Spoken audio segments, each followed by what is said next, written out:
คนไทยเพิ่นก็แยกแยะเด้อเพิ่นบ่ได้เมารวมเนาะคนใดที่บ่ดีก็รับกรรมในส่วนที่กระทำไปเนาะส่วนคนใดที่ดีก็คิดดีทำดีก็ยังอยู่ประเทศไทยได้แบบยาวๆก็ให้สบายใจได้เนาะพี่น้องสลาก็ต้องขอบคุณมาณที่นี้เนาะเมื่อนี้สลาก็สิพาพี่น้องทุกคนมาฟังความรู้สึกของคนลาวที่อยู่ในประเทศนะว่าเขาเจ้ารู้สึกแบบใดเกี่ยวกับเรื่องราวนี้นะพี่น้องว่าเขาเจ้าแบบมีความคิดแบบใดในสิ่งที่สาวลาวคนนี้ได้กระทำลงไปนะพี่น้องสบายดีพี่น้องสวัสดีค่ะพี่น้องจ๋าเมื่อนี้มาพบกับซ่องสาวหลาชาแนลอีกแล้วเด้อมาพบมาพ่อกับสาวหลาตอนค่ำๆเด้อพี่น้องตอนนี้ก็เลิกเวียกเลิกงานเป็นที่เรียบร้อยแล้วพี่น้องจ๋าตอนนี้ก็เป็นเวลา6 โมงกว่าแล้วเนาะพี่น้องเนาะบรรยากาศบ้านสาวหลาเมื่อนี้ก็บ่เย็นพี่น้องจ๋าก็ธรรมดาเนาะพี่น้องเนาะบ่ถึงขนาดว่าเย็นหรือว่าร้อนเนาะก็พออยู่แบบม่วนนะพี่น้องบรรยากาศนี่แบบสละหมักเด้บ่ร้อนบ่หนาวเนาะพี่น้องเนาะก็แบบธรรมดาเนาะพี่น้องเนาะพอแพตตี้ก็ไปกำลังไปปิ้งซีนเนาะพี่น้องมื้อนี้สิกินปิ้งซีนกับตำหมักแตงเนาะพี่น้องFC ได้ยังเนาะกินข้าวแรงส่วนสละนี่พากันสิกินปิ้งซีนกับตำหมักแตงเนาะพี่น้องเนาะตอนนี้พอแพตตี้กำลังไปปิ้งอยู่เฮือนน้องสาวเนาะว่าพากันสิไปชุมนุมกันอยู่พุ่นแหละมื้อนี้นะคนน้อยก็อยู่พุ่นแหละพี่น้องส่วนสละอยู่เฮือนเนาะสลากับประเทศยังดอกพี่น้องเลิกเวียกเลิกงานมาแล้วก็มาเบิ่งข่าวเนาะตั้งแต่กังเว้นพอแหละตั้งแต่เกิดเรื่องนี้ขึ้นมาว่ายังไงสลาก็ติดตามข่าวตลอดเนาะพี่น้องสลาก็อยากรู้ว่ามันเป็นจังใดมันมาจังใดสิลงเอ้ยแบบใดสิจับได้บ่หั่นนะพี่น้องก็เว้าถึงเรื่องราวของสาวลาวหั่นแหละพี่น้องที่ไปก่อเหตุฆาตกรรมนายจ้างอยู่ฝั่งไทยแล้วก็หนีกลับมาฝั่งลาวเนาะพี่น้องเนาะสลาก็ติดตามข่าวตลอดหั่นแหละพี่น้องสลาก็อยากรู้เนาะพี่น้องเนาะก็คือว่ามีข่าวดีแล้วเนาะพี่น้องทางเจ้าหน้าที่ลาวก็ได้ไปตามจับสาวลาวคนนี้ฮอดบ้านเลยเนาะพี่น้องเนาะสลากก็เบิ่งข่าวสลากก็ดีใจเด้ว่าอย่างน้อยก็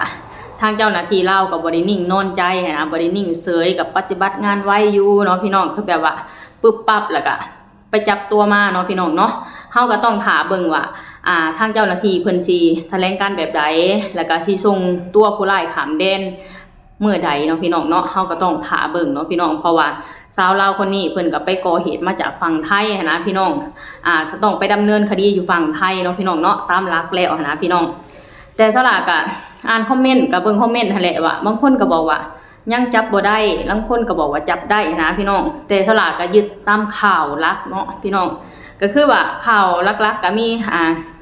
อยู่ฝั่งลาวก็คือกระจายข่าวลาวข่าวสดลาวนะพี่น้องก็เบิ่งตามข่าวเนาะก็ทางเพจข่าวเพิ่นก็บอกว่าจับได้แล้วนะพี่น้องก็ดีใจเนาะพี่น้องเพราะว่าเรื่องราวนี่มันเป็นเรื่องที่แบบอุกอาจแห้งนะเป็นเรื่องที่แบบเลวร้ายแห้งนะพี่น้องก็อยากให้จับตัวคนร้ายไปดำเนินคดีไวๆนะพี่น้องก็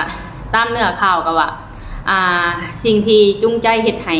ก่อเหตุครั้งนี้ก็ย้อนว่า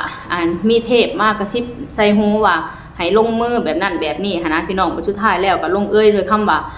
สาวลาวคนนี้เพิ่นสติบ่สมประกอบนะแบบเป็นผู้ป่วยทางจิตอย่างประมาณนี้นะพี่น้องแต่มันก็ลบล้างกันบ่ได้เนาะพี่น้องเนาะเฮ็ดได้กับความผิดก็คือความผิดนะพี่น้องถึงเจ้าสิเป็นหยังแต่เจ้าก็ได้กระทำความผิดไปแล้วนะพี่น้องก็ต้องไปรับผิดชอบไปรับกรรมในสิ่งที่เจ้าก่อเนาะพี่น้องเนาะหลังจากเกิดเรื่องเล่านี่เนาะพี่น้องเนาะสลากก็ลงคลิปไปก็มีคอมเมนต์หลายคอมเมนต์เนาะก็มาคอมเมนต์นะพี่น้องสลากก็อ่านทุกคอมเมนต์เนาะพี่น้องเนาะก็ต้องขอบคุณทางพี่น้องไทยแหละที่แบบว่ามาให้มาเว้ามาอีหยังให้สลากสบายใจว่าคนไทยเพิ่นก็แยกแยะเด้อเพิ่นบ่ได้เมารวมเนาะคนใดที่บ่ดีก็รับกรรมในส่วนที่กระทำไปเนาะส่วนคนใดที่ดีก็คิดดีทำดีก็ยังอยู่ประเทศไทยได้แบบยาวๆก็ให้สบายใจได้เนาะพี่น้องสลาก็ต้องขอบคุณมาณที่นี้เนาะโอเคพี่น้องหลังจากหลังจากที่อ่านคอมเมนต์พี่น้องไทยเนาะเมื่อนี้สลาก็สิพาพี่น้องทุกคนมาฟังความรู้สึกของคนลาวที่อยู่ในประเทศนะว่าเขาเจ้ารู้สึกแบบใดเกี่ยวกับเรื่องราวนี้นะพี่น้องว่าเขาเจ้าแบบมีความคิดแบบใดในสิ่งที่สาวลาวคนนี้ได้กระทำลงไปนะพี่น้องมาพี่น้องเดี๋ยวเรามาเริ่มกันอยู่ที่คอมเมนต์แรกกันเลยเนาะพี่น้องเนาะดีกว่าไปขาคนคือบ่ขอเลขนำเทพแน่จัก16ตื้อ 400 ล้าน800 ล้านบ่อยากได้บ่สิไปฆ่าคนให้ติดคุกเฮ็ดหยัง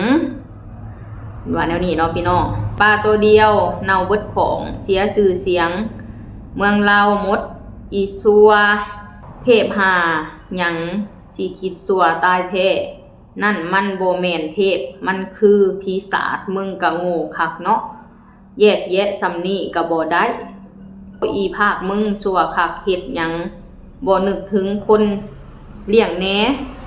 บ่มักเฮ็ดรับใช้เพิ่นก็หนีไปซอกเฮ็ดเวียกบ่อนใหม่ก็ได้ไปขาเพิ่นเฮ็ดหยังเด้คือมาใจโหดเหี้ยมแท้ส่งผลกระทบต่อคนลาวที่เฮ็ดเวียกอยู่ไทยบ่หลายก็น้อยเพิ่นว่าเทพพาไปติดคุกละเนาะบัดนี้เพิ่นว่าเนาะ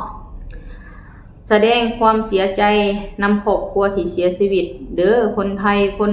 ลาวหักแพงกันดีกว่า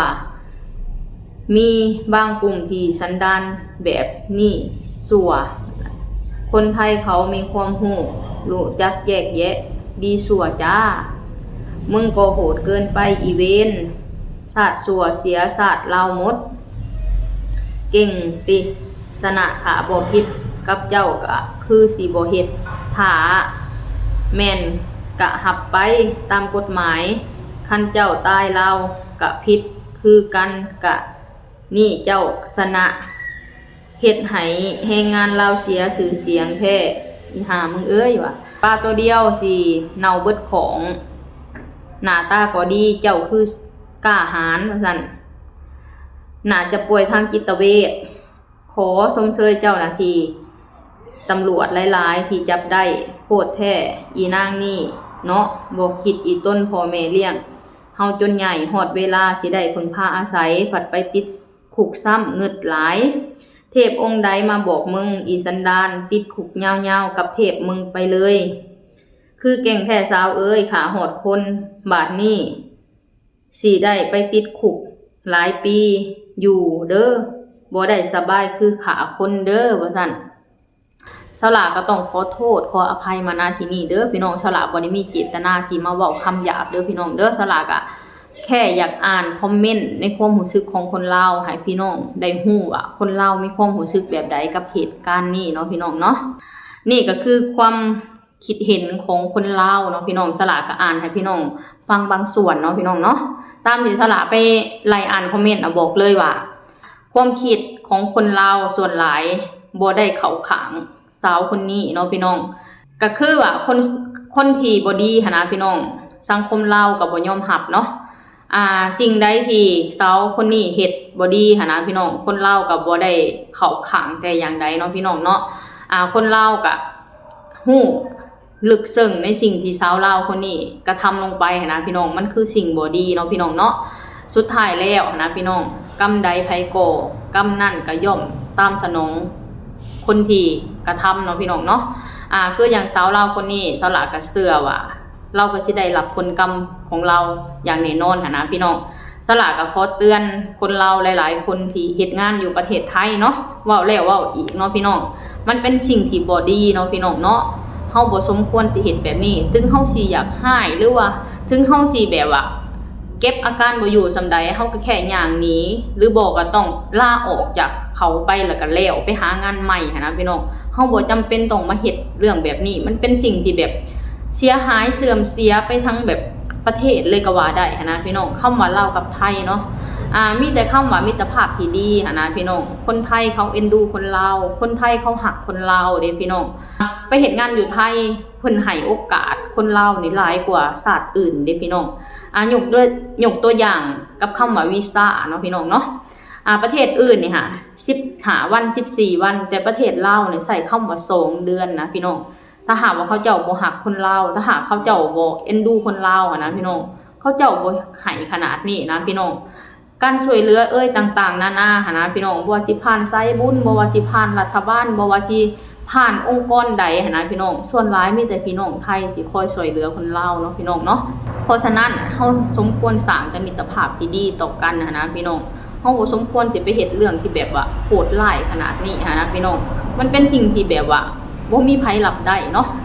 คืออย่างในคอมเมนต์นะพี่น้องสลาก็สัมผัสได้ว่าคนลาวเขาก็รับกับเหตุการณ์นี้บ่ได้เนาะพี่น้องเนาะบ่มีใครเขาขางนางคนนี้เลยนะพี่น้องมีแต่คำว่าตำหนิเนาะพี่น้องเนาะนี่แหละพี่น้องเรื่องเล่านี่เฮาก็ต้องเบิ่งกันต่อไปว่าสิเป็นจังไดนะพี่น้องทางเจ้าหน้าที่ลาวสิส่งตัวผู้ร้ายข้ามแดนไปมื้อใดเฮาก็ต้องท่าเบิ่งกันเนาะพี่น้องเนาะสุดท้ายนี่สลาก็ขอฝากให้คนลาวทุกคนที่เฮ็ดงานอยู่ไทยพากันทำงานด้วยความซื่อสัตย์สุจริตเนาะหาเงินด้วยความอยู่ให้อยู่ตามกฎหมายไทยเนาะพี่น้องเนาะเฮาสิอยู่ประเทศไทยแบบยาวๆเนาะพี่น้องคนไทยประเทศไทยเพิ่นให้โอกาสคนลาวเสมอเนาะพี่น้องเนาะคนใดที่มีความคิดที่แบบบ่ปกติก็บ่ต้องไปเฮ็ดงานอยู่ไทยเว้าง่ายๆคนใดที่บ่ดีอย่าก้าวขาเข้าไปไทยเนาะเพราะว่าประเทศไทยเขารับแต่คนดีเนาะพี่น้องเขารับแต่คนที่อยากทำมาหากินอยากหาเงินมาสร้างมาสร้างครอบครัวมาสร้างฐานะอยู่ประเทศเจ้าของเนาะพี่น้องเนาะคนใดที่หูโตว่ะเป็นภัยต่อสังคมก็บ่ต้องก้าวขาไปประเทศไทยเนาะพี่น้องเนาะโอเคพี่น้องสำหรับคลิปนี้สลาก็สิขอจบคลิปสำนี้ก่อนเด้อขอให้พี่น้องทุกคนกดไลค์กดแชร์กดติดตามสลานี่เด้อสบายดีสวัสดีค่ะ